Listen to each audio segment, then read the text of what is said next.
He spun in the gravel, Right. stayed in the car while it was being craned away, and complained that the car had too much grip. I just want to make this very clear. Backstreet Boys and Formula One, putting those two together are like... It's an absolute dream for me. Like I feel like I've can't. never met anyone who's more of a fan of the Backstreet Boys. Oh, if I ever met them, I would cry.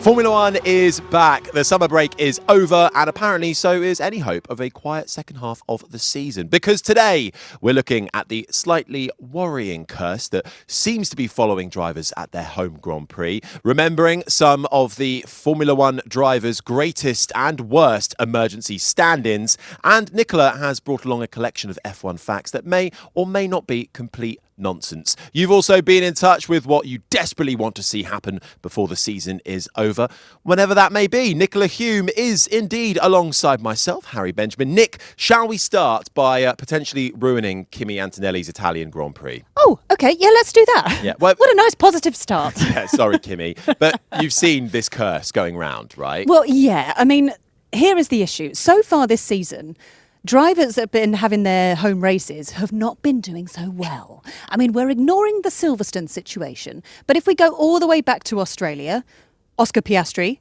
didn't even start. Yep. Canada, I mean, Lance Stroll came P15 plus 4 laps. And then you've got Charles Leclerc, Monaco, DNF. Alonso, Barcelona, DNF. Verstappen, Netherlands, DNF. And then, as we know, coming up in Monza, it's Kimi's home race. Yeah, there is a worrying trend happening here. Yes. It's just over a week until Monza. And actually, Kimi doesn't have the best history either with Monza. Crashed at FP1 there. Do you remember when he made his debut in 2024? Oh, yeah. I forgot about that, That yeah. big crash, which had ramifications really for his whole first season of Formula One. And this is the stat that will be getting read out non-stop throughout the Grand Prix weekend. No Italian has won an F1 race on home soil since Ludovico Scarfiotti. One more time? No, I think you heard it once. At Monza in 1966, Ludovico Scarfiotti.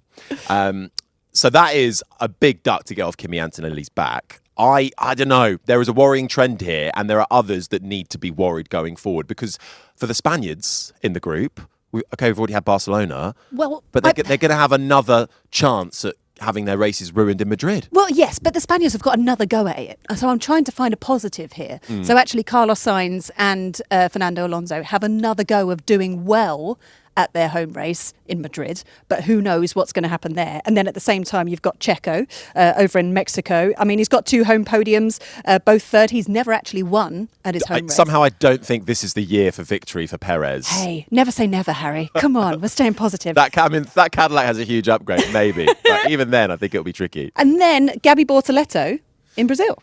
Yeah, he didn't have a good Brazilian Grand Prix last year for his first one. No. I believe he had a bit of a crash on lap 1. So you mentioned Silverstone. That's actually the one where we are kind of ignoring because they all did pretty well there. George Russell on the podium, Norris, Hamilton, and Arvid Lindblad all picking up good points. Yeah, that doesn't count. In terms of the curse, we're just Silverstone doesn't exist. No, but I did a bit of digging and thought, well, is it just this year or has this happened before? And I found some good ones, right? Okay. There's a couple of talk of Brazilians, Bortoleto, Rubens Barrichello, right? Oh, yeah. Probably the undisputed king of the home race curse. He started 19 Brazil Grand Prix. He retired from 11 of them. If that's not bad luck, I don't know what is. He still took 3 poles, but never won. So the best he ever did was third, actually, in 2004. So there's some good results. But 11, though? That's 11? a large sample size that he's not hitting. That's a very high percentage. Yeah. I don't know the maths. Someone else can work that out. Yeah, neither do I. Don't ask me that. Okay. But Ayrton Senna, obviously legend of the sport. Yep. These are his first 6 results at his home Grand Prix. Retirement. Second, retirement. Disqualified. P11. That's rough. 1990, he looked set to win, but then he had an incident with Nakajima lapping him. And then he finally won in 1991.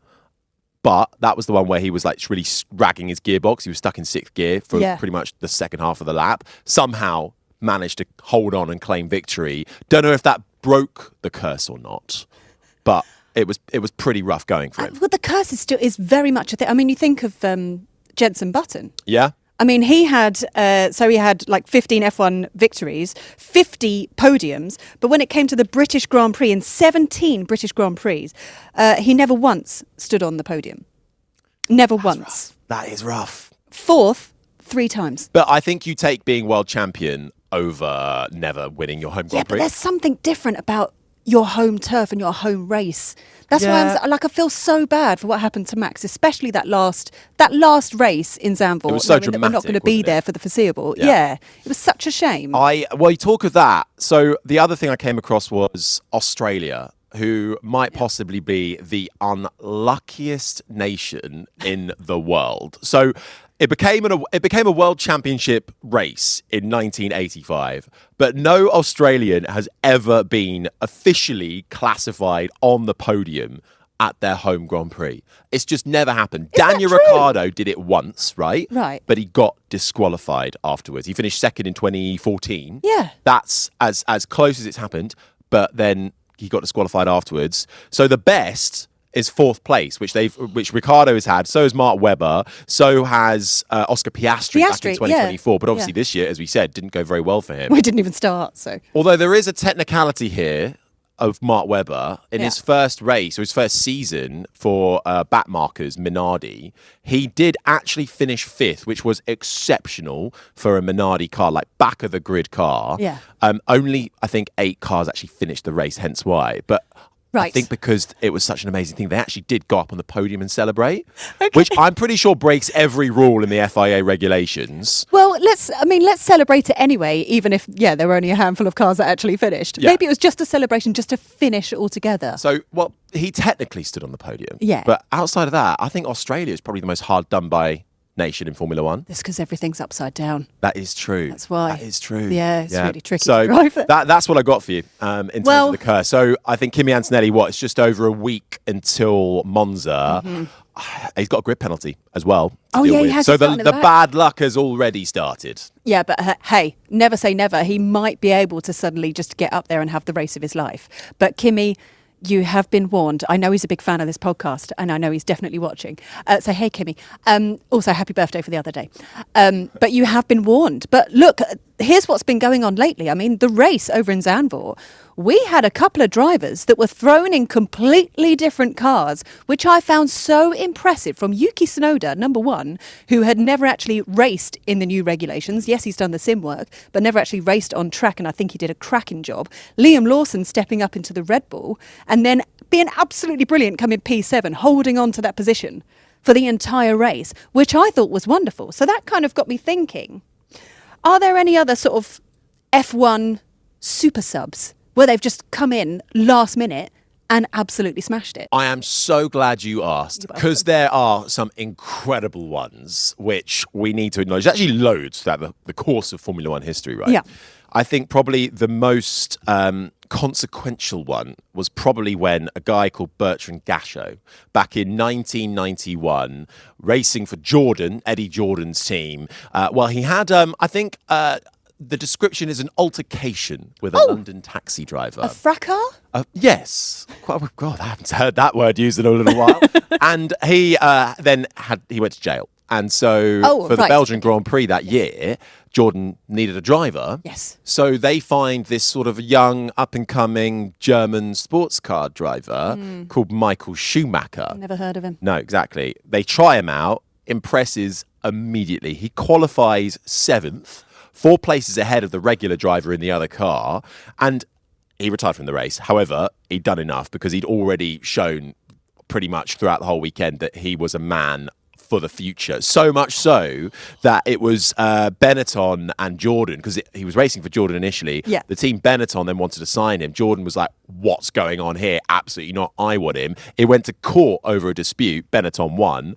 And I think Michael Schumacher went on to, what was it, the 7 World Championships? He did all right, I think. Yeah, I think he did all right. That is sort of the creme de la creme of stand-ins. Wow. Yeah, it was incredible. That's crazy. But there's been some more modern ones, I think. Oh, yeah, well, you think of George Russell. Yeah. So George Russell, Lewis Hamilton was out with COVID. Do you remember this? Remember So it well. he stepped in and he qualified like 0.026 behind Bottas, like so close, and just proved how great he was. And then when it came to the race, there was a tyre situation with Mercedes making a terrible choice, and we'll ignore that. But It's heartbreaking. George stepped up and completely proved himself and was incredible at stepping in that last-minute moment. Are we not also giving a mention to the other stand-in for that weekend, friend of the show, Jack Aitken in the Williams? Oh, blimey! Who was the man who replaced George Russell? Yes! And also the man that crashed. Sorry, Jack. He did have a bit of a crash. We didn't plan on bringing that up, by the way, Jack. No, so I'm sorry. it just came to me now because Jack used to do some 5 Live commentary with us. But that's now all. Harry, you didn't have to bring it up. The fact that he crashed. because I know he loves the Checkered Flag Extra. Right, so okay. He still listens, but he's now doing very good stuff with Cadillac and sports cars. So good on you, Jack. Okay, lovely. Yeah. And then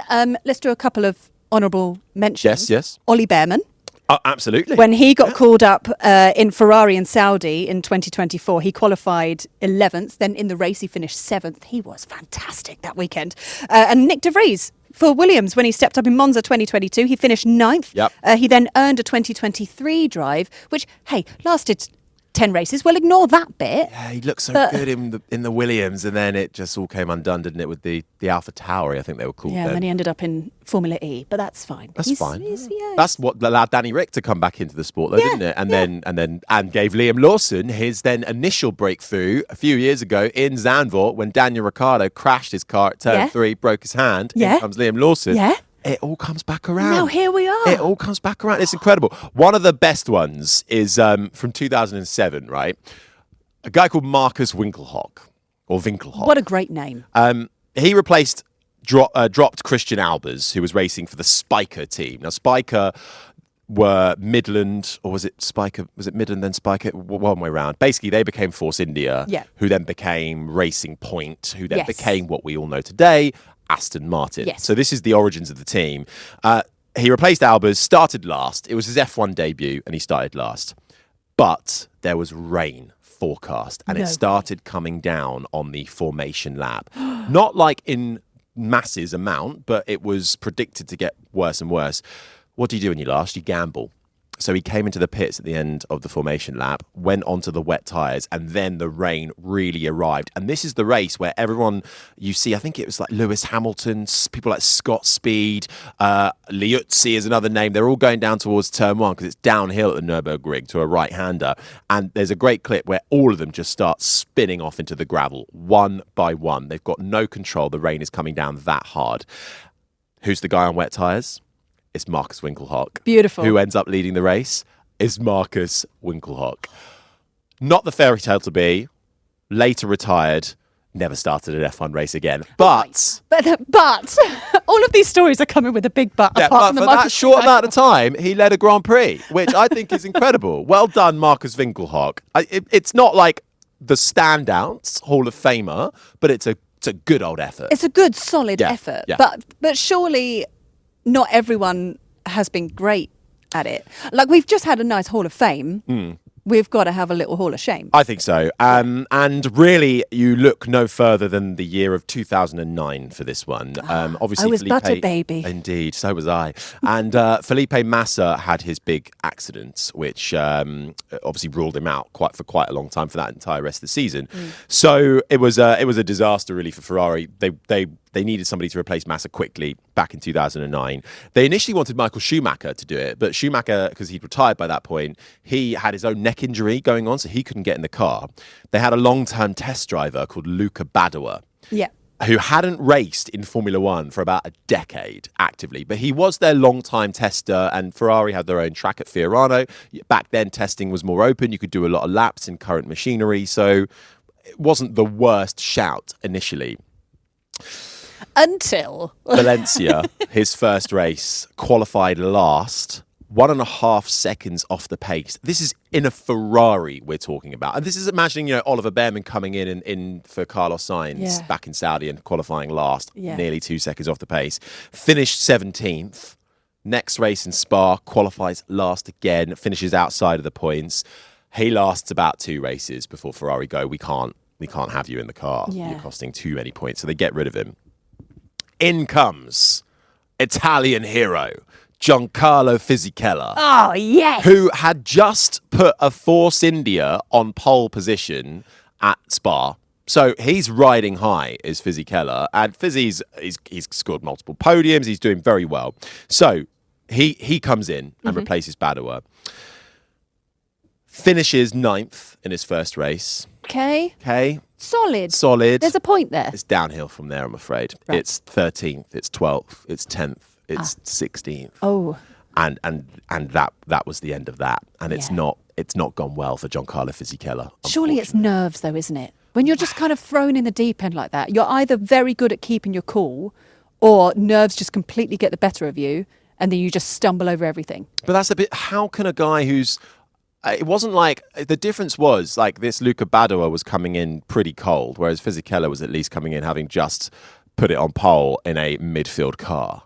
Well, maybe he started off really confident, and then It's got worse. then it just and worse. then he was too confident, and Maybe. then slightly underdid it because he was like, "Oh no, it's fine, I've got this covered," and then messed it all up. Well, talk about confidence. I want to throw in a bonus one here because it's not. This guy didn't actually race.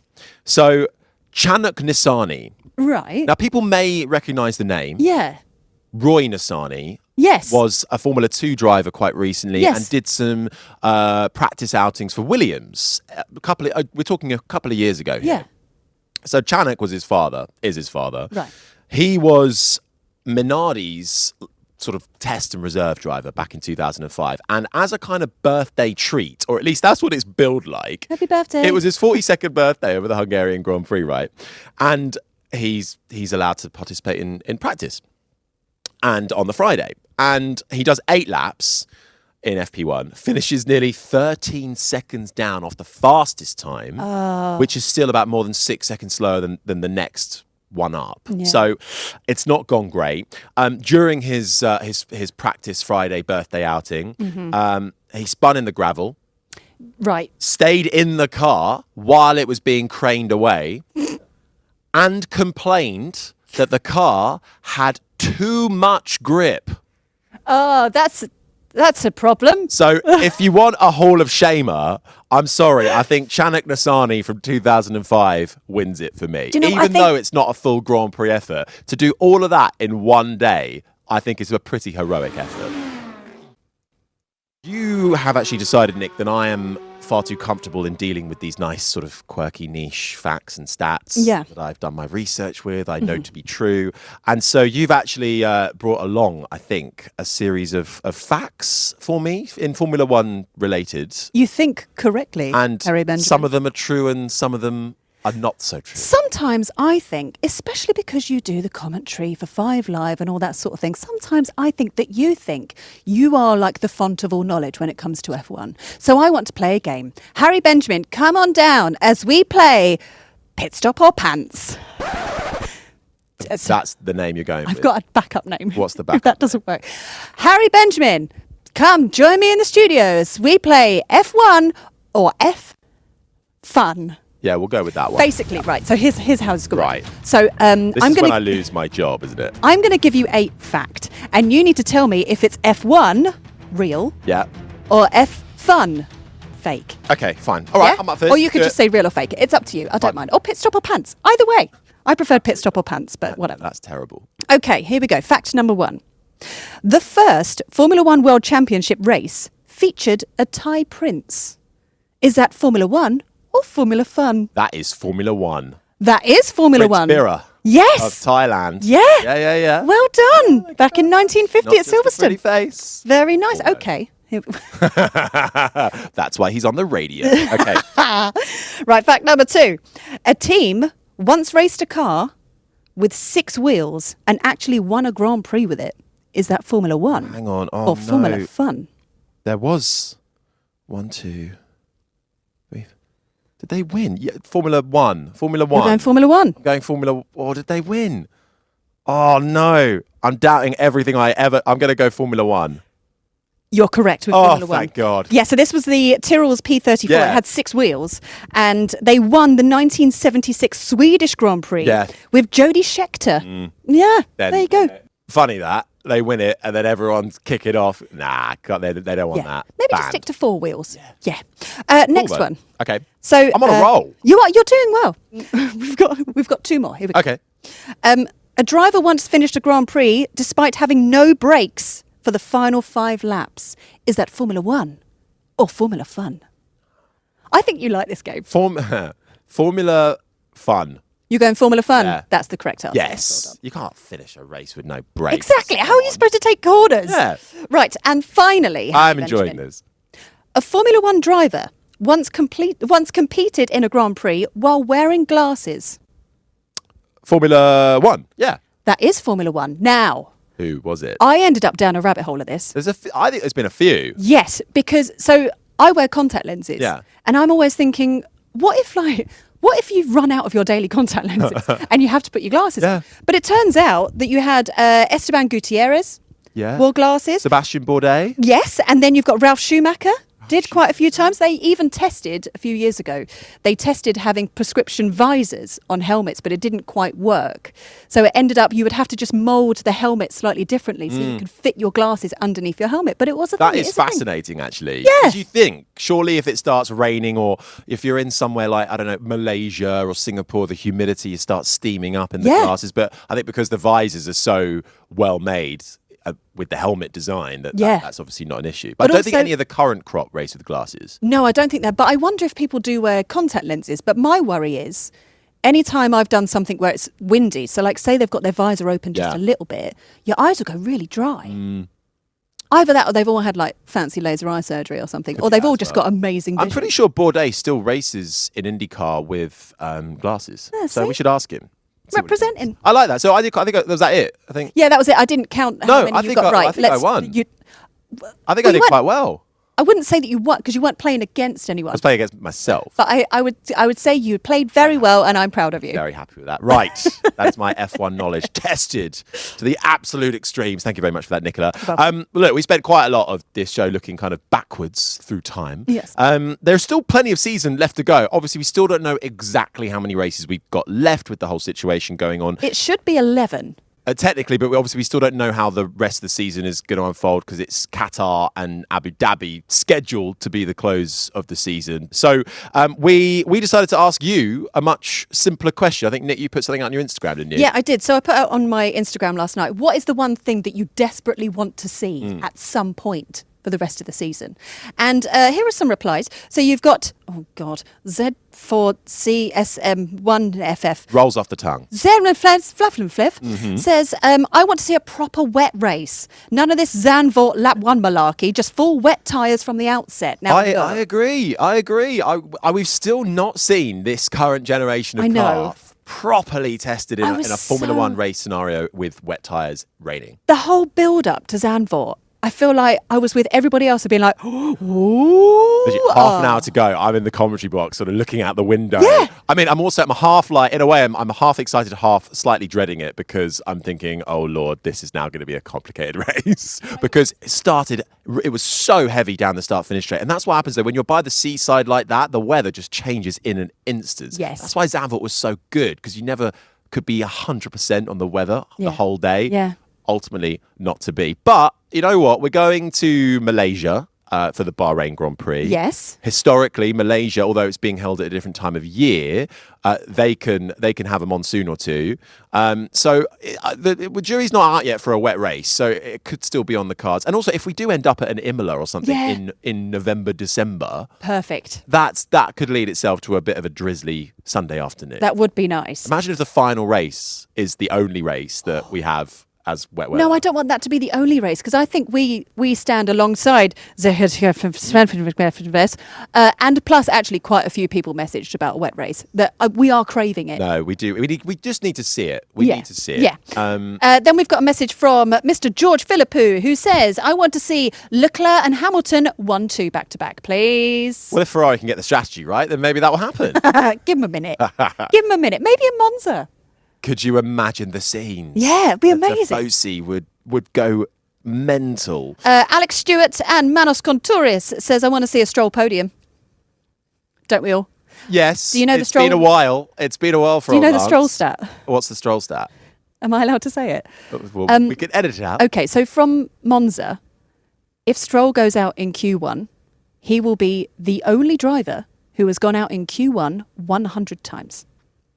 So he could be making history at the next That is good. race. That is a good commentary stat. That will absolutely be You can have saying that. at the end of Q1. You're welcome. In next week. And then Kevin Webb, 1303, who says, Alonso winning a race, obviously. Well, I mean, ninth place at the weekend felt like victory at one point, I think. I was so pleased. Yeah, really good race. Yeah. I think we might still be a way off an Alonso victory this year. Sadly, hate to burst the bubble there, but that would be incredible. Also, I think we all want to see that because we just want to see Alonso go out on a high. Not that he's going out at the end of this year, but obviously the clock is ticking, so we still don't know what his future is. But it would be nice for him to leave off the back of a competitive season. Well, also, do you know what I didn't realise? In my head, Alonso is like a year older than Lewis Hamilton. But I Googled it on Monday. He's 45. Yeah, I think he 45. became the first driver to start a Grand Prix aged 45 or older since Graham Hill back in the 70s. Yeah. Yeah. Apparently, Graham Hill also wore glasses a couple of times when he was racing. Just Google told me that. Lovely. That might be wrong, but that was Well, we can ask Damon. part of my Googling. Yeah.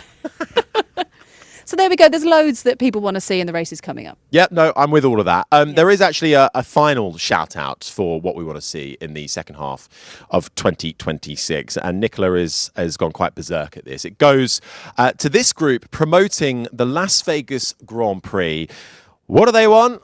Well, they want it that way. You had to create the ultimate boy band of F1 drivers. Who would you choose? I'm going to go out and say Lewis Hamilton. He's got great style. I'm going to go with Carlos because he's the smooth operator. Who's the guy with the dog? Yeah, I was going to say Charles. He's got the vibes.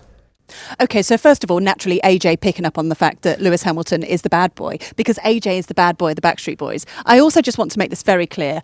Backstreet Boys and Formula One, putting those two together are like, it's an absolute dream for me. Like I I've can't. never met anyone who's more of a fan of the Backstreet Boys. Oh, if I ever met them, I would cry. And they actually, They announced the other day that they're going to be doing the official F1 after party at the Sphere in Vegas. So I will find a way to get there. That will happen. But meanwhile, they picked the perfect boy band. And then you know that, like, Brian picked Carlos Sainz. I just love the fact that you're referring to them as like first names as well. Well, Brian picked that. And then obviously Kevin went for Charles because he was like, who's the one with the dog? Yeah. Charles. Charles Leclerc, obviously. And then picking the rest, I mean, who else did we have? Well, so we had Carlos Sainz, didn't we? And I think just for being a bit of a smooth operator, which was chosen nicely by Brian. done. I'll give him that. Liam Lawson, which we've picked up before for his guitar talents. Yes, we discussed this last time, didn't we? So actually, Lawson, I would put him in my band. Yeah. And Max Verstappen because he's a winner. Yeah. So you've got to All have of it the makes winner sense. of the boy band. Yeah. So I think good job for the Las Vegas organisers for putting that together. And I think you're now desperate to make sure you're there to see it all happen live in Vegas, aren't you? So I just want to... Okay, fine. I'm just going to say it. If I ever... But like all of those drivers, the F1 drivers, I've seen in the paddock, I've interviewed, all that sort of stuff. And I've done... That fangirling is out of the way. That's done. If I ever saw the Backstreet Boys in the flesh... And like they looked me in the eye, I would fall down. I'd fall down. I feel like you my legs might would go. also need to be restrained. That's also possible. Yeah. Yeah. I've got many a Backstreet Boys t-shirt as well that I could just wear that entire weekend. Okay, so if you see Nicola Hume in Las Vegas and You know heading I'm living towards the dream if you Backstreet see me out Boys, I would encourage you to call security. And that's all we have time for, I think. So until Vegas, no, Nick, thank you so much again for your company. We'll try and get the Backstreet Boys actually in studio for the next time you're here because I think that'll be well worth it. Let's do that. But let's do that, production team. Thank you. Yeah, well, the BBC can make that happen for sure. Look, Formula One is back properly now, and it is relentless until the end of the season. Monza next, then we'll head to Madrid for the brand new track there, so that'll be really exciting. Still so much to be decided before the curtain falls on this season. We'll have all the usual coverage across BBC Radio 5 Live and the Chequered Flag podcast. But for now, though, from us, we'll see you next time.